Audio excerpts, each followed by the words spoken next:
Hello नमस्कार दोस्तों। Exam information booster channel पर हम आपका स्वागत करते हैं। आज के करंट अफेयर शुरू करने से पहले आप हमारे चैनल को लाइक कीजिए, सब्सक्राइब कीजिए, कमेंट कीजिए। चलिए पहली करंट करते हैं। लॉन्च पुस्तक द एंजल्स ऑफ कैलाश की लेखिका कौन है? फिर से क्वेश्चन सुनिए ध्यान से। लॉन्च पुस्तक द एंजल्स ऑफ कैलाश की लेखिका कौन है? मिथाली ओल्सिका, सुवीरा प्रसाद, नीरा सैनवी। फिर से ऑप्शन देते हैं।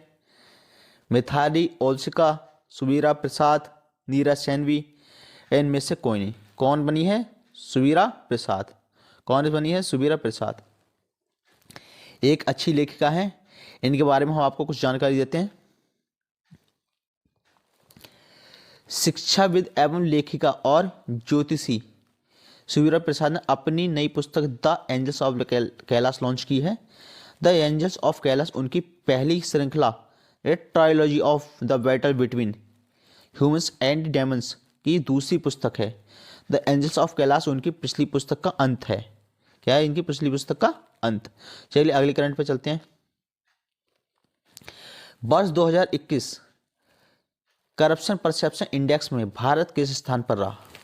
अच्छा क्वेश्चन है ये काफ़ी। जितने भी इंडेक्स हैं अलग अलग चीज़ के, उन सबको आप रट लीजिए, क्योंकि वहाँ से एक क्वेश्चन पूछ लिया जाता है।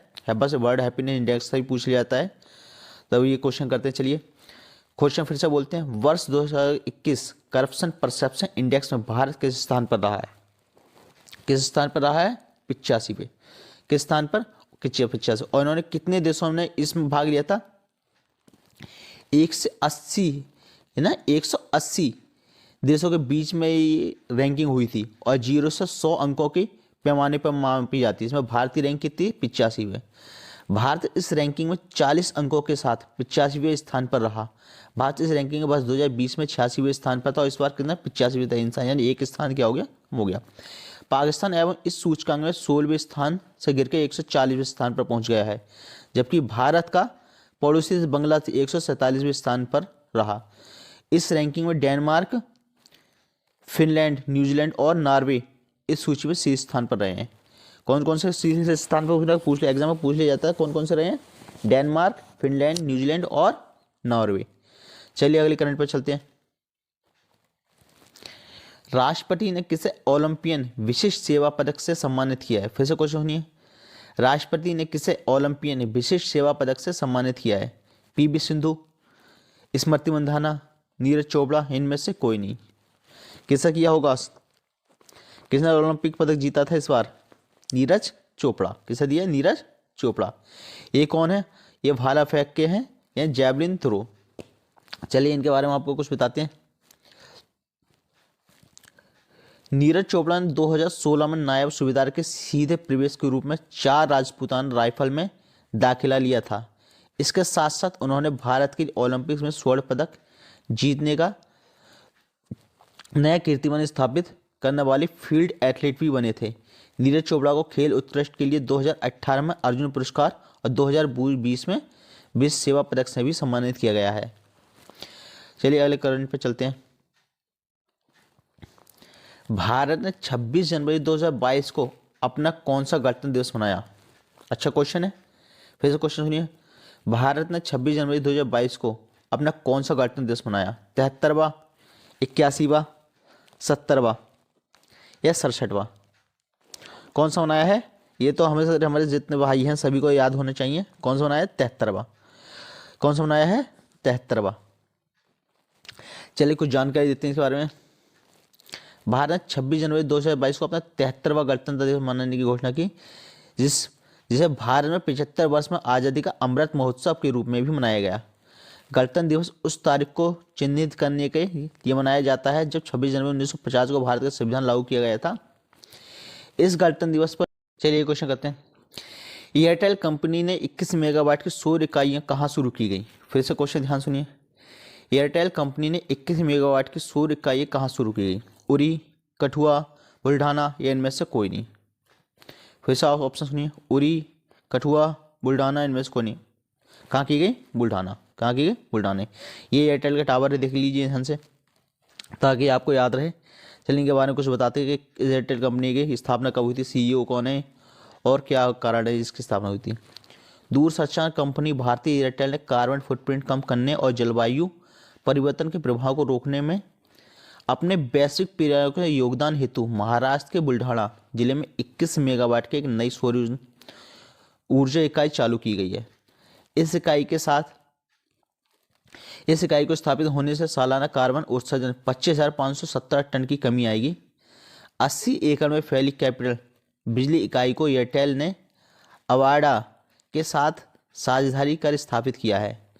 एयरटेल कंपनी के सीईओ कौन है? गोपाल मित्तल। कौन है? गोपाल मित्तल। एयरटेल कंपनी का फाउंडर कौन है? सुनील भारती मित्तल। एयरटेल कंपनी की स्थापना करी 1995 में। चलिए अगले करंट पे चलते हैं।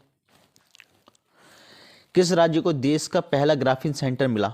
बिहार, उड़ीसा, केरल, पंजाब। फिर से क्वेश्चन सुनिए, किस राज्य को देश का पहला ग्राफीन सेंटर मिला? बिहार, उड़ीसा, केरल, पंजाब। किस राज्य को मिला है? केरल को। किसे मिला है? केरल को। चलिए इसके बारे में कुछ जानकारी देते हैं आपको। डिजिटल यूनिवर्सिटी केरल ने Thrissur centre for materials for electronics technology के सहयोग के केरल में भारत का पहला ग्राफीन नवाचार केंद्र स्थापित किया है। यह देश का पहला ग्राफीन रिसर्च एवं डेवलपमेंट इंक्यूबेटर होगा, जिसे 86.41 करोड़ रुपए की लागत से तैयार किया गया है। केरल के वर्तमान गवर्नर कौन है? आरिफ मोहम्मद खान। केरल की राजधानी तिरुवनंतपुरम। और केरल के मुख्यमंत्री कौन है? पिनरई विजयन। केरल के मुख्यमंत्री कौन है? पिनरई विजयन। देखिए जितने गवर्नर हैं, मुख्यमंत्री और यहाँ के कैपिटल क्या है, इन सबको रट लीजिए। तो एक बार फिर से हम बता देते हैं आपको। केरल के वर्तमान गवर्नर कौन है? आरिफ मोहम्मद खान। केरल की राजधानी क्या है? तिरुवनंतपुरम। केरल के वर्तमान मुख्यमंत्री कौन है? पिनरई विजयन। चलिए अगली करंट पर चलते हैं। राष्ट्रीय पर्यटन दिवस कब मनाएगा? 21 जनवरी, 17 जनवरी, 25 जनवरी, ये इनमें से कोई नहीं। फिर से ध्यान से सुनिए, राष्ट्रीय पर्यटन दिवस कब मनाएगा? 21 जनवरी, 17 जनवरी, 25 जनवरी, इनमें से कोई नहीं। बताइए कब मनाएगा? 25 जनवरी। और 25 जनवरी एक दिवस और मनाया जाता है। क्या मनाया जाता है? राष्ट्रीय मतदाता दिवस। चलिए इसके बारे में हमको जानकारी देते हैं। भारत सरकार ने देश की अर्थव्यवस्था के लिए पर्यटन के महत्व को बढ़ावा देने के लिए 25 जनवरी को राष्ट्रीय पर्यटन दिवस मनाया। राष्ट्रीय पर्यटन दिवस 2022 की थीम ग्रामीण और सामुदायिक केंद्र पर्यटन में रखी गई। इस दिवस को मनाने का मुख्य उद्देश्य सामाजिक, राजनीतिक, वित्तीय और सांस्कृतिक मूल्य के बारे में वैश्विक समुदाय के बीच जागरूकता फैलाना है। पर्यटन के प्रचार और विकास के लिए राष्ट्रीय नीतियां बनाने के लिए पर्यटन मंत्रालय भारत में नोडल एजेंसी के रूप में कार्यरत करता है। चलिए अगले क्वेश्चन पे चलते हैं। 20वें ढाका अंतर्राष्ट्रीय फिल्म महोत्सव में किस भारतीय फिल्म को सर्वश्रेष्ठ फिल्म का पुरस्कार मिला? फिर से क्वेश्चन ये, 20वें ढाका अंतर्राष्ट्रीय फिल्म महोत्सव में किस भारतीय फिल्म को सर्वश्रेष्ठ फिल्म का पुरस्कार मिला? पुष्पा, कूंजागल, भीम, इनमें से कोई नहीं। फिर से ऑप्शन सुनिए, पुष्पा, कूंजागल, भीम, इनमें से कोई नहीं। किसे मिला है? कूंजागल को। किसे? कूंजागल को। और इसके बारे में कुछ जानकारी देते हैं हम आपको। 20वें ढाका अंतर्राष्ट्रीय फिल्म महोत्सव में भारतीय फिल्म कूंजागल को सर्वश्रेष्ठ फिल्म का पुरस्कार मिला है। ये फिल्म PS विनीत राजन के निर्देशन में बनी है। 20वें ढाका अंतर्राष्ट्रीय फिल्म महोत्सव में सर्वश्रेष्ठ अभिनेता के पुरस्कार जयसूर्या को, विशेष दर्शक पुरस्कार MBA बरुआ को उनकी निर्देशित फिल्म समखोर के लिए दिया गया था। वहीं बांग्लादेशी फिल्म नूरुल आलम अतीक द्वारा निर्देशित लाल मोरोगा झूठी और न इन रशीद बोधरा निर्देशित चंद्रवती कोठा को भी ऑडियंस अवार्ड मिला है। चलिए अगले क्वेश्चन पे चलते हैं। एक तो साउथ के नाम बहुत ज़्यादा खतरनाक होते हैं। किस राज्य ने जीनस गनोडर्मा से संबंधित कवक की 2 नई प्रजातियां पाई गई? फिर से क्वेश्चन सुनिए ध्यान से। किस राज्य में जीनस गनोडर्मा से संबंधित कवक की 2 नई प्रजातियां पाई गई? केरला, बिहार, उड़ीसा, पंजाब। फिर से ऑप्शन सुनिए, केरला, बिहार, उड़ीसा, पंजाब। कहाँ पाए गए? केरला में। कहाँ पाए गए? केरला में। देखिए यह पे वो प्रजाति। चलिए इसके बारे में कुछ जानकारी देते हैं। केरल राज्य में जीनस गैनोडर्मा से संबंधित कवक की 2 नई प्रजाति पाई गई, जो कि परजीवी फफूंद की एक नई प्रजाति है।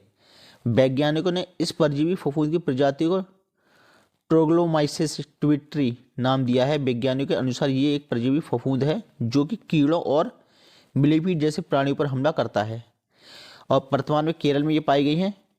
और केरल गवर्नर कौन है? आरिफ मोहम्मद खान, अभी बताया था आपको। और केरल की राजधानी क्या है? तिरुवनंतपुरम। और केरल के मुख्यमंत्री कौन है? पिनरई विजयन।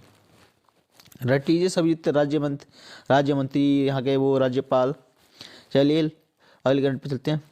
गृह मंत्रालय ने गणतंत्र दिवस 2022 में कितने लोगों को पद्म विभूषण सम्मान से सम्मानित किया? फिर से क्वेश्चन सुनिए। गृह मंत्रालय ने गणतंत्र दिवस 2022 में कितने लोगों को पद्म विभूषण से सम्मानित किया? 9, 11, 4, 7। फिर सुनिए, 9, 11, 4, 7। कितनों को सम्मानित किया गया? 4 को। कितनों को? 4 को। उनके बारे में बता दें हम आपको। गृह मंत्रालय ने गणतंत्र दिवस 2022 में 4 लोगों को पद्म विभूषण से सम्मानित किया गया, जो कि सुश्री प्रभा अत्रे, राधेश्याम खेमका, जनरल बिपिन रावत और श्री कल्याण सिंह को दिया गया है। ये पुरस्कार राष्ट्रपति रामनाथ कोविंद के द्वारा 73वें गणतंत्र दिवस के अवसर पर प्रदान किया गया। गणतंत्र दिवस 2022 के उपलक्ष्य में 4 पद्म विभूषण तथा 17 पद्म भूषण और 107 पद्मश्री पुरस्कार भी प्रदान किए गए। इनकी आपको पूरी लिस्ट हम दे देंगे। ये स्पेशल इनके लिए हम करंट अफेयर बनाएंगे आपको, ताकि आपको सब याद हो सके। चलिए हमारे चैनल को लाइक कीजिए, सब्सक्राइब कीजिए, कमेंट कीजिए, और जल्दी हम मैथ के बैच चालू करने वाले हैं। किसी की कोई भी प्रॉब्लम आप हमसे कमेंट में पूछ सकते हैं।